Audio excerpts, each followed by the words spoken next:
Welcome to Last First Date Radio, featuring interviews with experts in dating, relating, and mating in midlife. And now, here's your host, Sandy Weiner. One of my favorites that I have my clients ask is, if your ex were here with us right now, what would they say is the reason for your breakup? Mm-hmm. And it's fascinating the answers you get, and people usually tell you the truth. I've had clients who have said that the person told them, well, my ex would say that I was lazy. And it turned out they were lazy. This is episode number 463 with Dr. Duana Welch. When and how to ask hard questions in dating. Hi, everybody. I'm Sandy Weiner, and welcome back to Last First Date Radio, where we believe it is never too late to go on your last first date. If you want support on your journey to lasting love, I wrote a book just for you, and it's called Becoming a Woman of Value: How to Thrive in Life and Love. And it's filled with 30 chapters filled with tips, stories, exercises designed to help you step more fully into your value. And you can find it on Amazon in Kindle and paperback. This week's tip from the book is step number 25, which is know when to say yes. We're very focused on saying no, or not saying yes to the right things, saying yes to the wrong things. And so it's really important to know your yeses and your nos.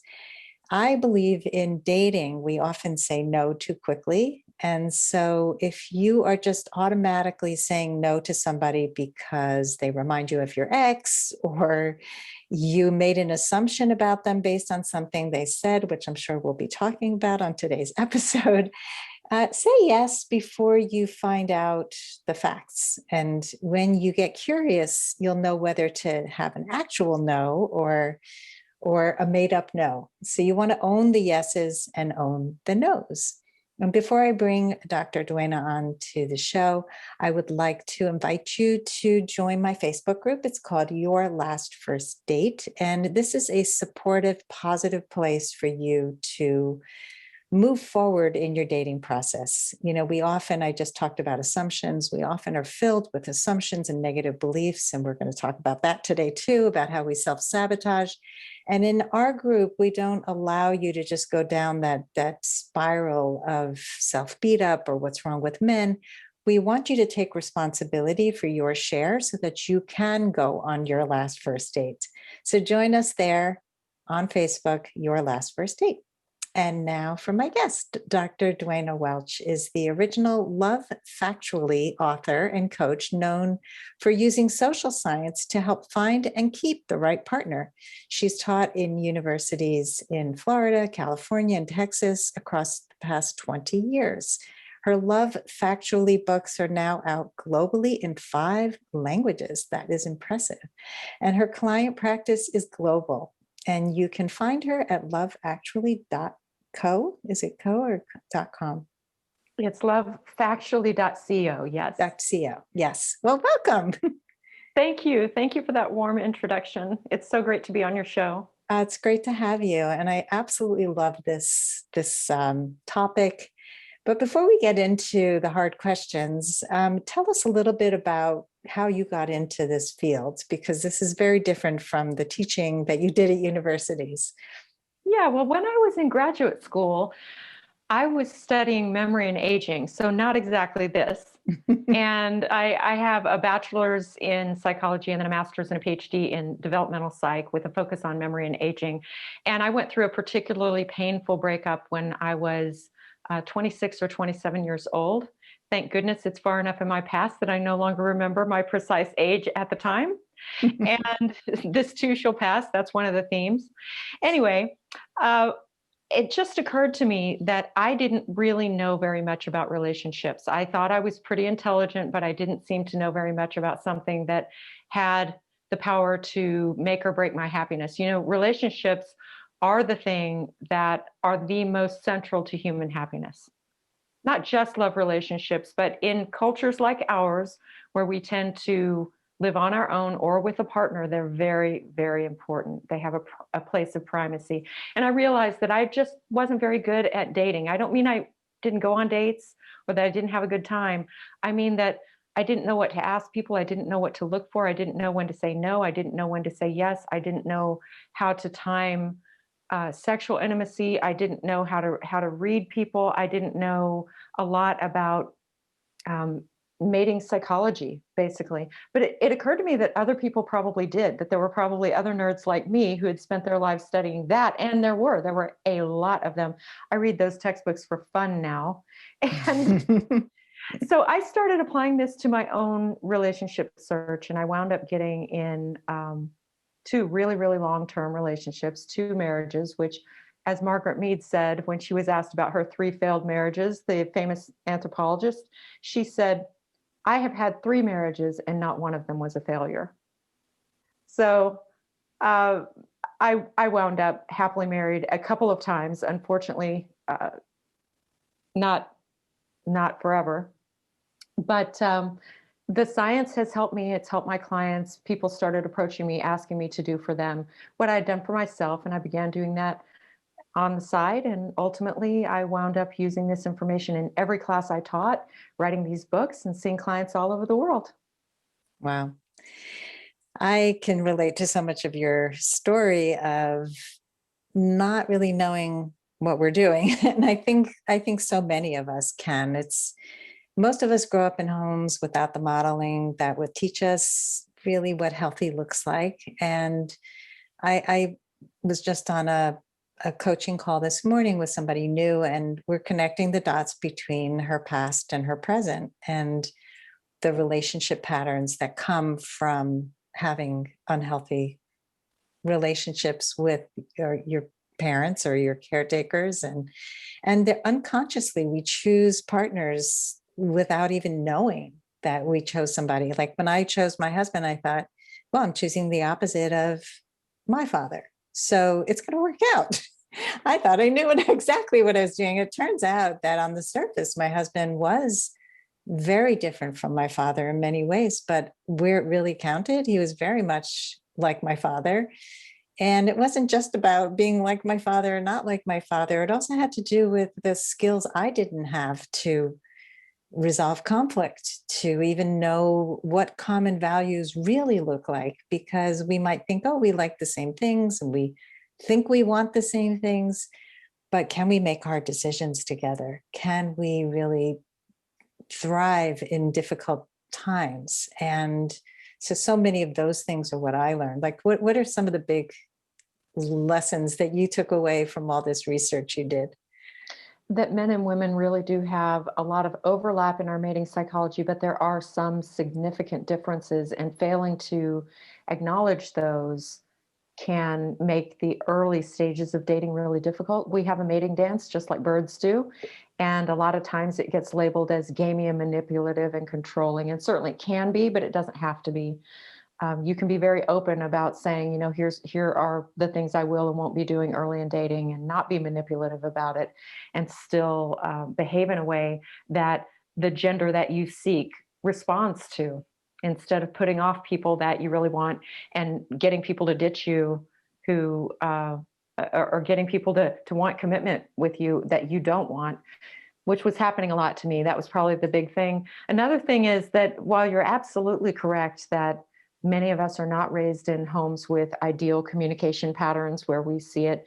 It's funny, I've had over the years clients who were raised by parents who got along really well, so well that my clients had never seen an argument.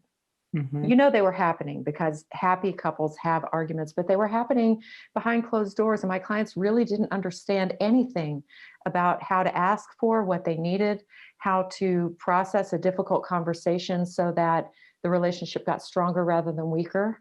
Mm-hmm. These are really important relationship skills. And most of us, even from happy homes, we really don't get that training. So true. I think a lot of people have this misunderstanding about what healthy looks like. So that's a great example.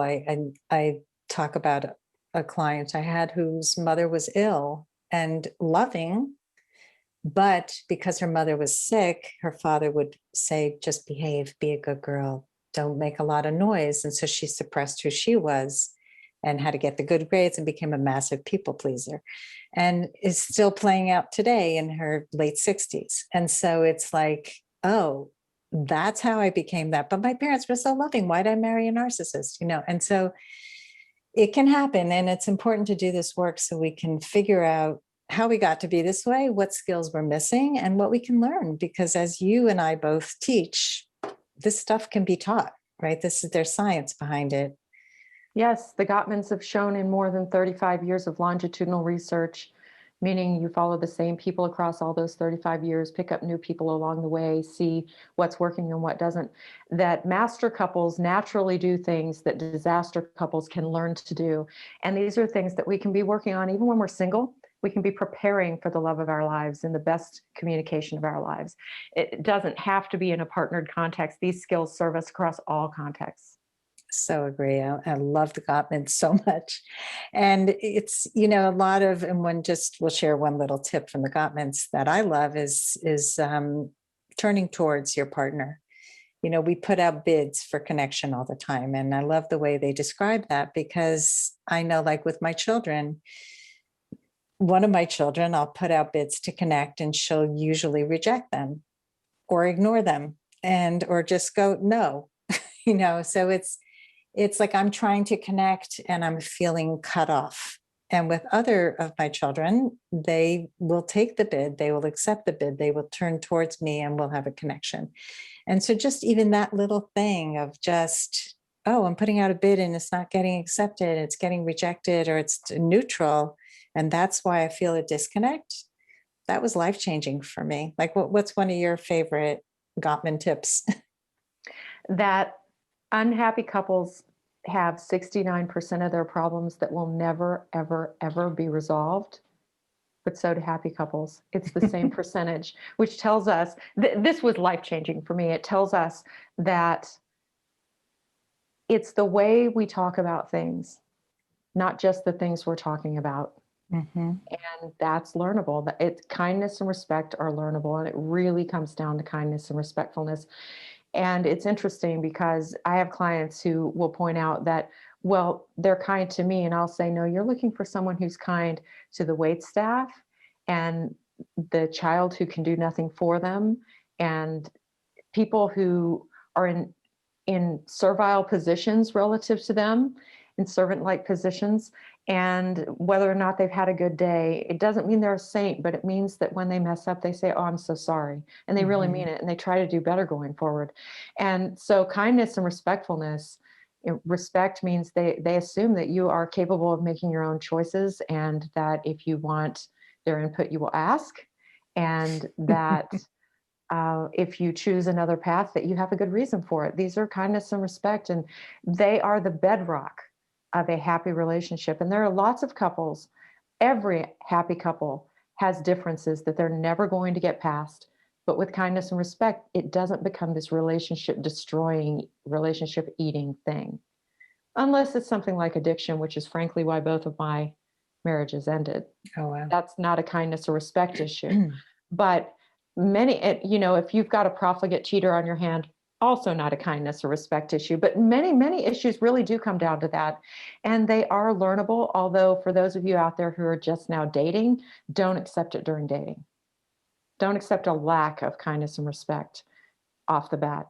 Don't learn that with someone when you're just getting together. Find somebody who's already got it. Yeah, you can't fix people. and those things show up really early on, and we tend to ignore them when your eyes are the most clear, because if you're not yet sexual with somebody, you're seeing things so much more clearly than you're going to once you get really attached. And so I so agree with you. I mean, when I work with a client, I debrief every single date. We look at what worked. We look at what didn't work. We look at where do you want to get more curious about these things, or is this enough of a deal breaker never to see this person again? And then you look at yourself. What am I doing well? What can I improve on? And it's like, if we're not looking at ourselves and really being intentional with dating, then we keep making the same mistakes. You're so right. So much of it is about intent, and intent involves willingness to look very closely and clearly at what's happening in front of us. One of my favorite sayings is, people are constantly showing us who they are. Another of my favorite sayings is by deceased poet laureate Maya Angelou: when someone shows you who they are, believe them the first time. My favorite. People are they're constantly showing us. They're showing us from the first time that we connect. Do we have the clear-sightedness and the willingness to see it? You know, you talk about how if you're not sexual with them yet, that's when you're clearest-eyed. Yes, and if somebody has an anxious attachment style, they tend to attach very quickly, even sometimes before sex or physical contact happen, because anxious folks so badly want to be in a relationship that they'll overlook a bunch of things. Mm-hmm. Secure people may overlook things because secure people will assume that, well, I have a rock solid foundation, so does everybody else. Yeah. And avoidant people may just not be invested enough to look very clearly. So I think most people have a difficult time following through on their intentionality, even when it's really, really clear, which is, of course, coaching can be very, very helpful with that. I work on that with my clients as well. Yeah. Yeah. And that's a good point, that it shows up for all people, and having the clarity also, which is why at the beginning of the coaching process, you want to get really clear who you are, what you bring to a relationship, what you're looking for, what you will and won't tolerate, because then you just go back to that, clarity of, wait a minute, I'm looking for this and this is showing up and that's not what I'm looking for. And then you don't start second guessing, like maybe I'm being too hard on them, maybe I'm being too sensitive, because many of us were told that our whole lives, right? And so we start to doubt our own intuition that's telling us, stick to this. This is important, right? Yes, intuition is a real thing, now scientifically validated. Yeah, definitely. All right, let's get to the hard questions, because, it's kind of dovetails into this, that people don't speak up early enough and they don't ask hard questions. So what are some of the hard questions people avoid, and why do people take so long to ask these questions? Yeah, some hard questions are questions you wouldn't ask. You would look at the behavior, and you just need to look more closely at the behavior. For example, kindness and respectfulness. If you say, "Are you kind and respectful?" someone is very likely to say yes, Mm-hmm.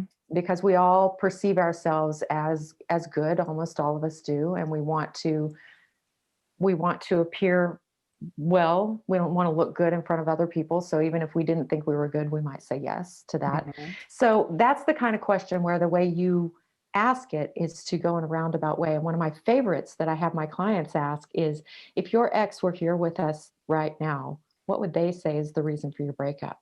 Mm-hmm. And it's fascinating the answers you get. And people usually tell you the truth. I've had clients who have said that the person told them, well, my ex would say that I was lazy. And it turned out they were lazy, which was not a big selling point in the relationship, believe it or not. I'm looking for a lazy guy. Exactly. One person said, well, my ex would say that I'm really mean-spirited. Now, if you asked him, are you mean-spirited? He would have said no, but he would say it in the context of what his ex would say. I encourage you to follow up and say, oh, can you tell me more about that? The other thing I encourage you to do is listen to how they talk about their ex, because a follow-up question you can say is, well, in your opinion, do you share your former partner's opinion of why you're not together? And they will frequently say, well, no, I don't. They'll give their story. Listen to how they talk about their ex. It's one thing to have core level disagreements with this person that you used to be with for a long time. It is another to devalue them as a human being, to denigrate their humanity, to insult their integrity as a person, their worthiness to breathe air. I heard recently from someone who got repeatedly told, I wish my ex would drop effing dead. Mm-hmm. Okay, this is not good. It's not good that the person has not worked through this prior to dating you. It's not good that they're volunteering this. They don't have much self-control. And it's not optimal that they actually would wish their former partner that they loved so much that they committed to them dead. It's not good that they're wishing that. No. Is it human nature now and then to wish that troublesome people would vanish from our scene? Yeah. But yelling and screaming this repeatedly, not so much. Yeah. And not on a first date, maybe. Not on a first date, not on a second date, really not on a third date. You're looking for someone who can tell you their truth gradually and in greater and greater depth as they go. People who blurt, this is another unspoken question. Do they tell me do they life dump right away? That's usually a sign of some fairly serious psychological imbalance. To some extent, I think some of this is cultural. And to get to your question, Sandy, about why do people do these things? Why do they avoid questions? It leads me also to wonder, well, why do they life dump? They're kind of for the same reason. They're sides of the same coin. People who life dump are frequently doing it because if you're going to reject them, they'd rather it happen soon. They're in a defensive posture. Unfortunately, they're creating a self-fulfilling prophecy much of the time. And people who don't ask the hard questions, and we'll get to how to actually ask hard questions in a moment. People who don't ask the hard questions frequently are afraid of being alone, or they're telling themselves, which is a version of fear of being alone, we're just having fun right now. I don't need to ask anything serious right off the bat. You do need to ask the serious questions right off the bat. How many children do you think you want someday, if any, is a question that's great for a first phone call because it scares away people who never want any. And if you wait until you're in love to ask that, there's so much writing on the answer at that point. You want to ask the hard questions. Don't do a life dump, but ask the hard questions quickly. There are ways to do this and ways not to do this. For example, with the children question or the commitment question, are you looking for a commitment someday? That's a completely fair question. Do you want to get married? Sounds like you just proposed. So there are ways, and I often tell my clients one way around this is to say, I know we're just having fun getting to know each other, but I find that it doesn't make a lot of sense to get in deep. I'm looking for a real partnership, and it doesn't make sense to me to get in deep with someone where we see life really, really differently. So I wondered if we could talk about some fairly serious things, even though, we might not work out. And usually people will say, sure. And you can say, well, for example, I'm looking for a monogamous long-term relationship. What does your ideal relationship look like? Or you can say, I've already had all the children I ever want to have, although I'm open to helping a partner raise theirs. What are your ideas around family? Or if you're older, it could be, I take care of my mom sometimes. And I'm wondering, what do you think is the optimal amount of time spent as a couple versus time spent as with family when you're in a long-term partnership? These are hypothetical questions at this point. And that's the beauty of them, is if you see things really differently.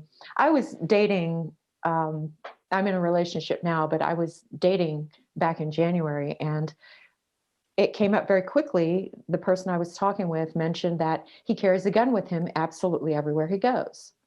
And this is not something that's going to work for me. And I had really been enjoying talking with him. And I want to be clear, when you reach something that's a clear no for you, don't ghost the person. Tell them that you've reached a clear no. Remember, when you're having the serious conversations really quickly, without going into your whole personal history, notice that you don't have to go in your whole personal history to ask these deep questions. You can say, here's how I see life in a general way.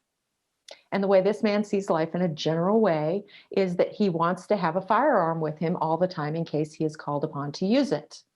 And I see things very, very differently from that. And this is not an area where I can be tolerant. I'm just not. And so I had to say to him, oh, God, that's such a shame for me. And he said, why? And I said, because I'm really enjoying talking to you, but that's just not something I can do. I love that. It's just not something I can do. And he tried to make me wrong, and he tried to make me see why his perspective was right. And I said, you could be right. I'm not saying that you are wrong. I am saying we've got a mismatch here. And it's unfortunately not one that's going to ever work out for me. So, I really appreciate that you took the time to talk with me, and it was exciting and fun, but it's not going to work out for us to go out. Right. So taking ownership it's really beautiful the way you said that, because you acknowledged that you enjoyed the conversation up until then. It seemed like it was fun. And now deal breakers showed up. This is not negotiable. You didn't say, you're a bad person for carrying a gun. You said, that doesn't work for me. And that's such a big difference, because often these conversations become, you're wrong, I'm right. And that's how he took it. And you came back and said, I'm not making you wrong. I'm just saying this isn't good for me. And that was a huge shift for me as well. Like when I started to really own what worked for me and was able early on to say, you know what, that doesn't work for me. I'm looking for someone who blank. And it's fine that you're this way and I'm this way, but I'm not going to date you anymore. And I wish you well and have a good life. And because otherwise you're sitting there waiting for that person to be the person that you need them to be, and they're not, and that's where some people just get very stuck, right? Yeah, and the stakes are really high the longer you let this go on. Yeah. The stakes are really, really high. So, for example, I worked with someone who got deeply emotionally involved. And a lot of people did this during pandemic. Our world, so many of us had reasons for our world to shrink so much. And so it wasn't unusual for people to become instant pandemic partners. Mm-hmm. And this person became a pandemic partner, barely knew the person when they started living together. They started living together right away. And my client fell in love, really, really wanted this to be a workable relationship, but would not ask the question, what are you looking for? And the higher the stakes became, the more reluctant my client was to ask. And by the time, well, actually, my client never did ask. The other person said, it seems like you want love and commitment, and that's just not who I am. I'm not going to ever be able to offer that. And it was so devastating. And I would want to save everyone from that. An early question, if you could have a relationship that matched your ideal, what would that look like? If someone says, well, what do you mean? You can say, well, for example, some people want polyamory and some people want monogamy and some people want to live separately but be permanent partners, and other people want, the full marriage and commitment and lifelong monogamy thing. What does it look like for you? No matter what they say, and this is the beauty of really asking your important questions. And like you said earlier, Sandy, this means you know yourself. It means you know your must-have standards. I call them must-haves versus wants. You need to come up with ways to assess every single must-have. And the must-haves are not like, oh, they've got 90%. That's a pass. That's an A. No, must-haves mean 100% of your must-haves are there. And you have to be willing to ask these questions or assess these qualities and be willing to put yourself out there, because all the information you get is valid. So one of my clients was going out with this guy that said, well, I don't have to know the answer to that, do I? About what you want in your committed or non-committed life question. And much to her credit, she said, well, you don't have to, but I have to have somebody who knows the answer to that question. And she didn't see him again, and that was a good call. That was somebody who in all likelihood did not value commitment very much, because people who value it know that they value it. And they're not shy about saying, they're not shy about saying so. And the stereotype that women woke up knowing they wanted to be married and men don't want kids, that's not true. That's not true. In fact, when you look at what happens after divorce, men are much, much, much likelier to remarry and to do so quickly than women are. Mm-hmm. And if nobody's twisting their arm, if they didn't want that, they wouldn't do that. They want it. Yeah. The most pro-marriage people that are probably men who used to be divorced who are now remarried. Let's take a quick break to hear from our sponsors.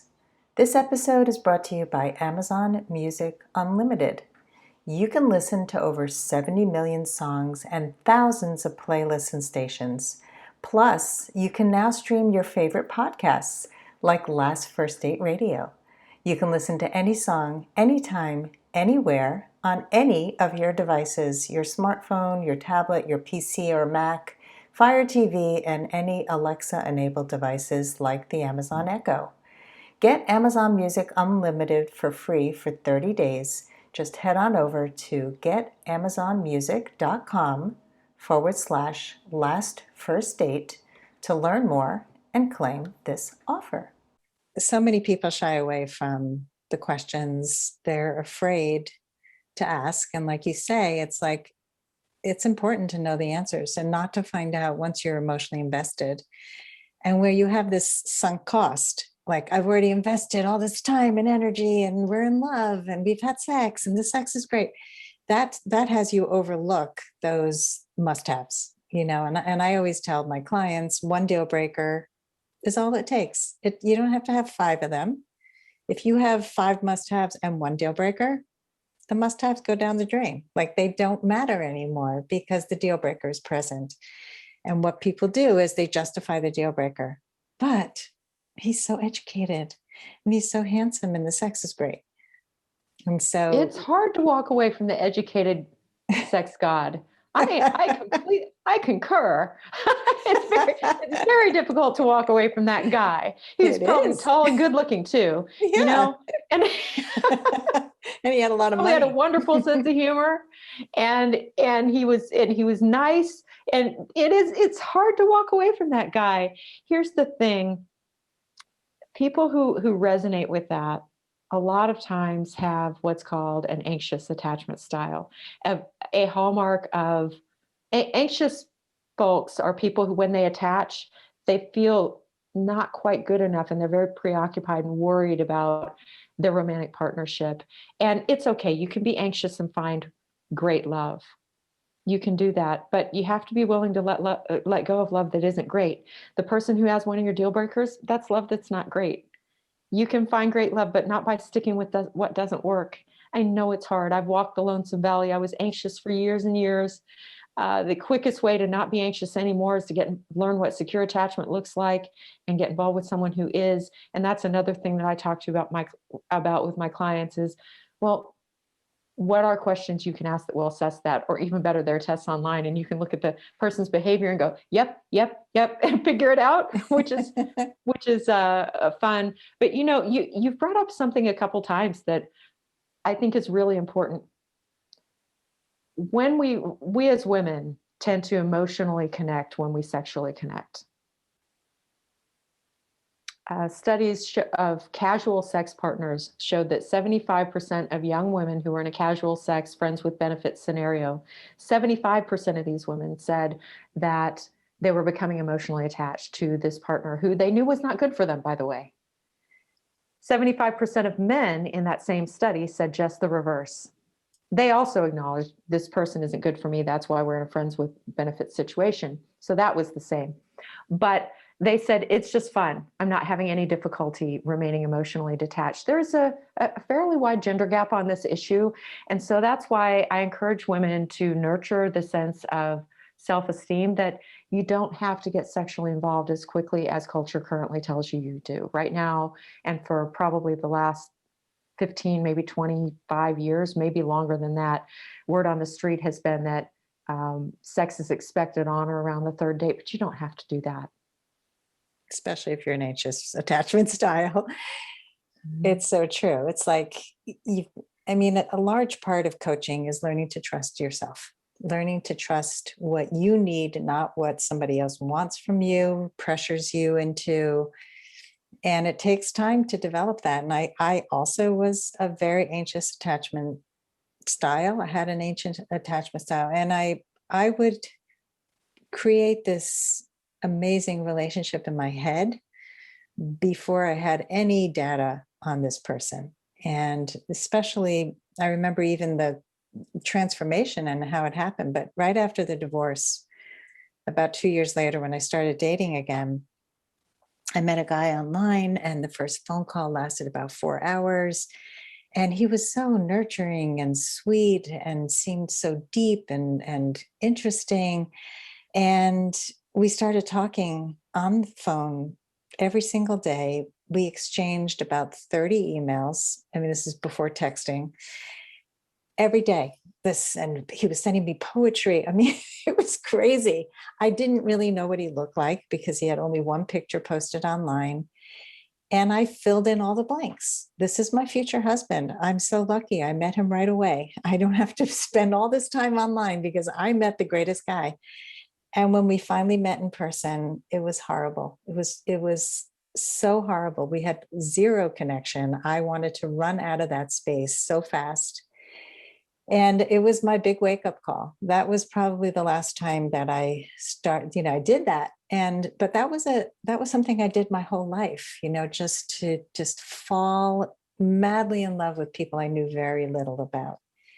And we want connection. We want to believe that that person is the one. And we walk around with this like starry-eyed approach to dating instead of balancing the head and the heart. Like, so what happens to a lot of people, and I'd love to hear your opinion on this, is they go to the opposite direction. I'm going to just be rational and I'm going to put the guards up. And now no, you're wrong for me, So what do you say to people who kind of have gone from one extreme to the other? Like, how can they get back to center and date with a more secure attachment style?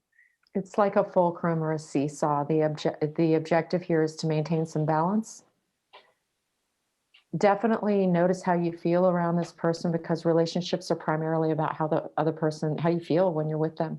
Do you feel secure? Do you feel heard? Do you feel valued? Do you feel excited? But don't let that be everything. Asking the tough questions quickly in a non-combative, non-confrontational style, like we've been giving examples of, but asking those questions quickly means you don't have the time to fill in too many of the blanks, because the blanks are being filled because the blanks are being filled by actual information. And when you've assessed all of your deal breakers, if this person matches all of them and you are attracted to them, well, then it's safe to fall in love with them at that point. It's safe to let yourself go emotionally. And it doesn't take that much longer than screwing it up. That's the funny thing, is doing it this way doesn't take that long. In January, I think I don't remember how many men I interacted with online, but I had, I think 15 phone dates and 4 socially distanced walks. And then I had a lot of phone calls with the people who I wound up meeting. And then there was only one person I had a second date with. Part of that was I was willing to ask the really tough questions, even on the phone. Yeah. I was willing to do that. And, I would see that somebody wasn't going to be a good match for me because I understood me so well. I understood what I had to have so well. It's both and. I just didn't let myself, I would catch myself making up a story, and I would say, you're making up a story right now. Get more information. Gather intelligence. Yeah. And again, it doesn't have to feel like, you're rapid fire asking questions to this person. Most people, if you just give them open-ended questions and you really care about hearing them out, they're going to answer the questions for you. And listen not only to what they say, but how they say it. Do they say it with kindness and respectfulness? Do they say it with bitterness and anger? None of us needs to partner with somebody who hasn't done the work of moving past generic, all-encompassing bitterness and anger. It's one of the things you're looking for. Absolutely. I mean, I used to spend too long on the phone with those guys too. Like the bitter, she took all my money, and then I'd feel bad for them. And then I would listen for like an hour and a half to them complaining about the ex-wife. And I'd be like, there's no way I would do that today. But that's what I needed to go through to get to where I am today, where I pick up on those things as well. It's like you listening to tone of voice, listening to the way somebody, even, I had a client say, well, I talked to a guy and he said he hasn't had work in a year. And I said, that's a deal breaker. I said, well, is it really a deal breaker? I mean, we need to know more. Is he looking for work? Has he been looking? Is his job a very hard job to find, replacement job in?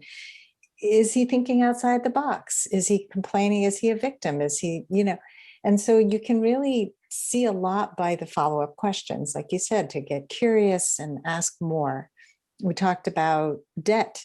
That's something that comes up a lot too. Some people have debt. And why do they have debt? Are they paying off their debt? Are they a liability, or are they somebody who's responsible? And the only way you'll find out is by asking follow-up questions. We tend to immediately make assumptions about people based on how many times they got married. You're a liability. You were married twice. Like, people can make up stories about you that you're just a person who throws marriages away. Or I'm a person who loves being married. I value relationships. I'm looking for the right partner now. I didn't have all the information then.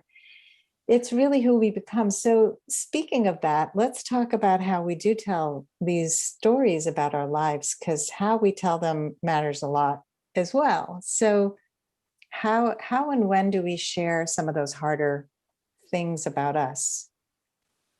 Yeah, that's really, on the one hand, you don't want to hold back important information to such an extent that it appears that you are duplicitous or outright lying by omission. On the other hand, you don't want to give your life story to someone you may never see again. That feels really gross. It can be depressing to some people. And you don't want to give really hard details so quickly and with so little context that someone decides you're psychologically unstable and they reject you out of hand. So let's say that the story is that you're unemployed.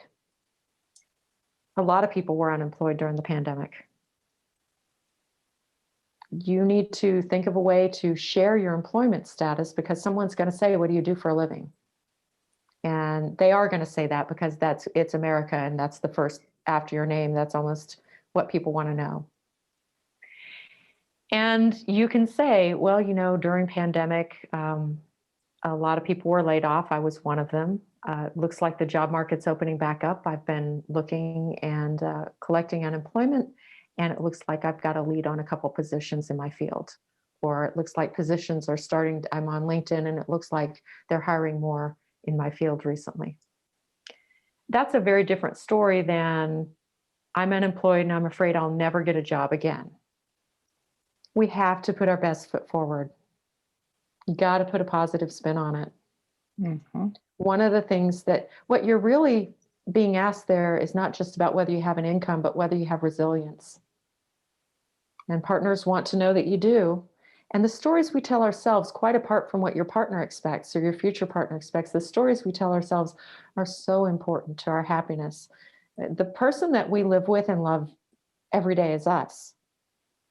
And it's really, really important to treat that person with kindness and respect, just like what you expect from a partner. And if you don't expect that from a partner, to start expecting it from a partner and from yourself, to be gentle with the things we say to ourselves, because we're listening and it's affecting us. And I have hands that shake. And when I was young, people just thought I was cold. I have a condition called essential family tremor, EFT. And now that I'm in my early 50s, people have wondered if I have Parkinson's. And what I have said in every case, because no, all that EFT does is make your hands shake, that's it. Or your knees, or whatever part of you it affects. It happens differently for different people. I would say you may notice that my hands shake. It's a genetic condition.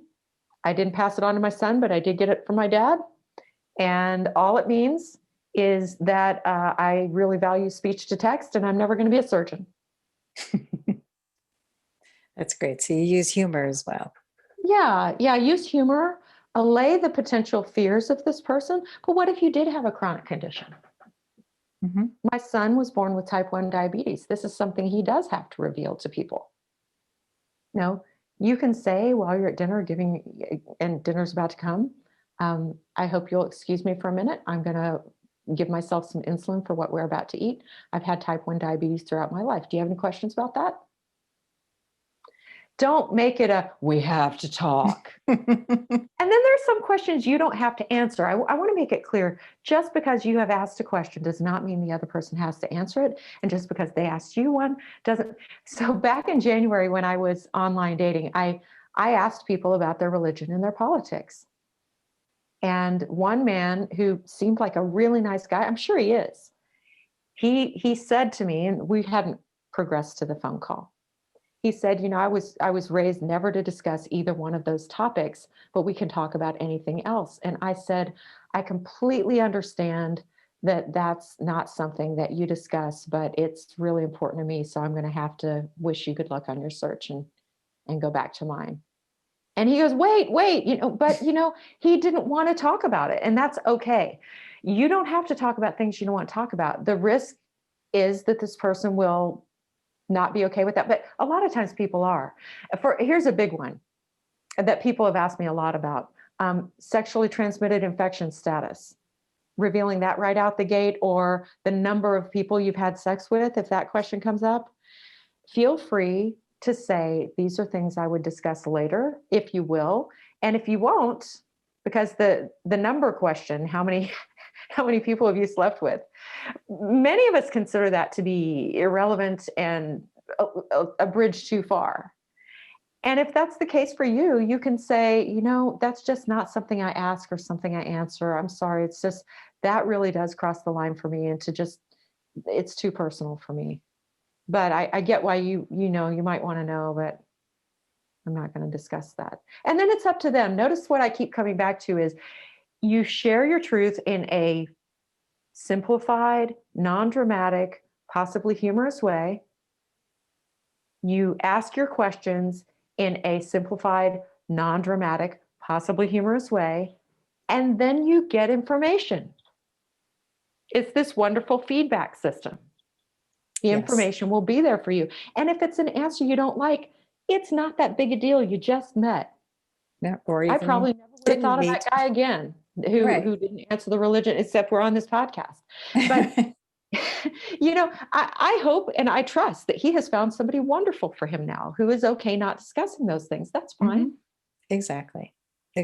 It's so there's so many great takeaways here. And I just want to just kind of sum up some of this wisdom, because people do hesitate to talk about hard stuff.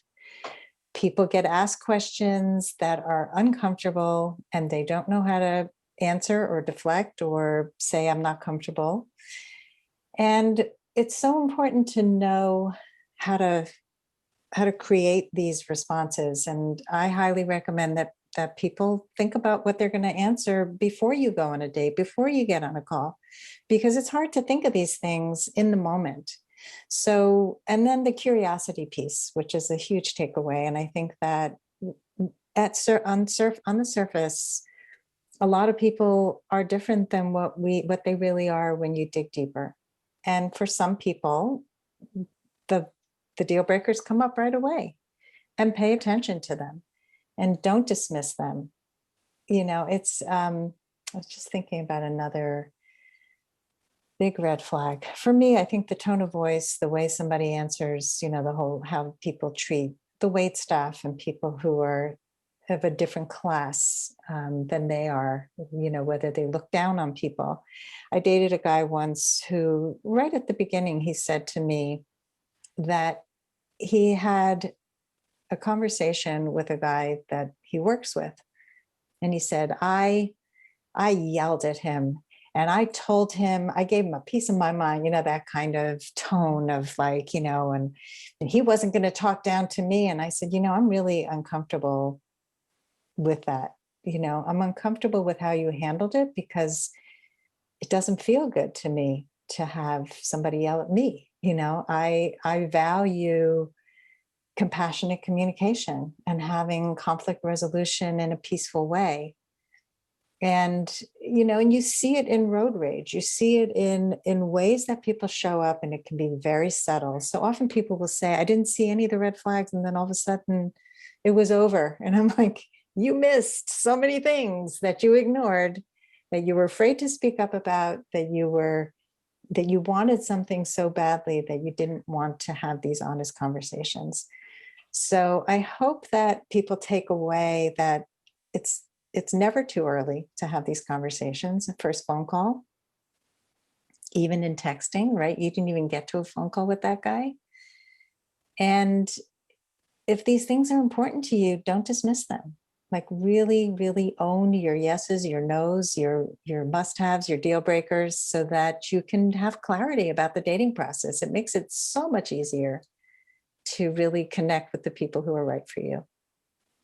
Yes, and just circling back to something you asked earlier about when do we tell our difficult truths, I feel like I didn't fully answer that. So in a nutshell,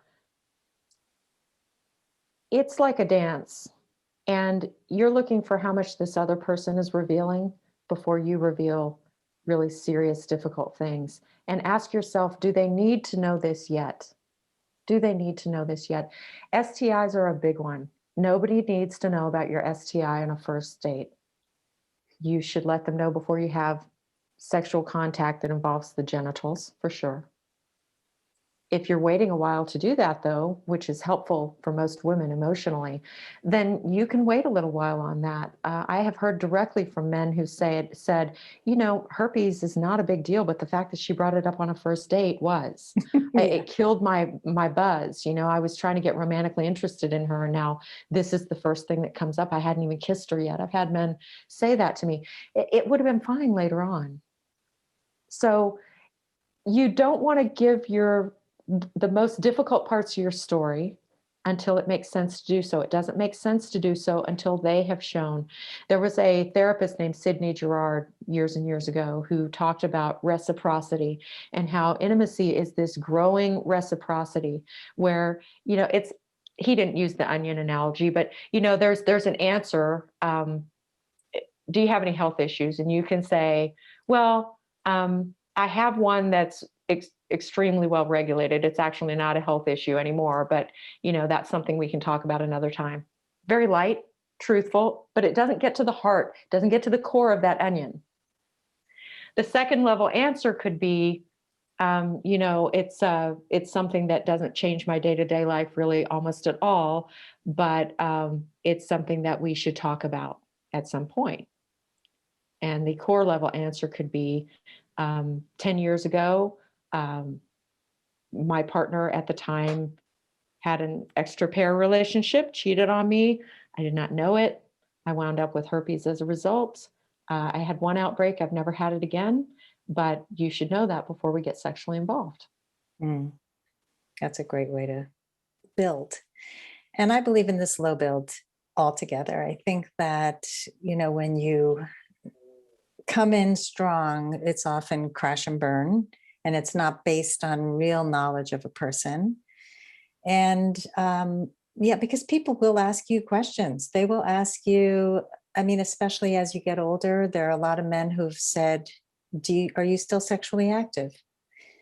It's like, I don't want to discuss that before I know you. It's like, you just want to know. Again, for me, it's like, it's helpful to try and understand why they're asking this question. They want to know, is there an end result here that I can have? Because I've been with a lot of women who were not sexually active. So would you come out and say, I'm just curious why you're asking me that question before you know me? No, I usually wouldn't ask that, although I don't see anything wrong with it.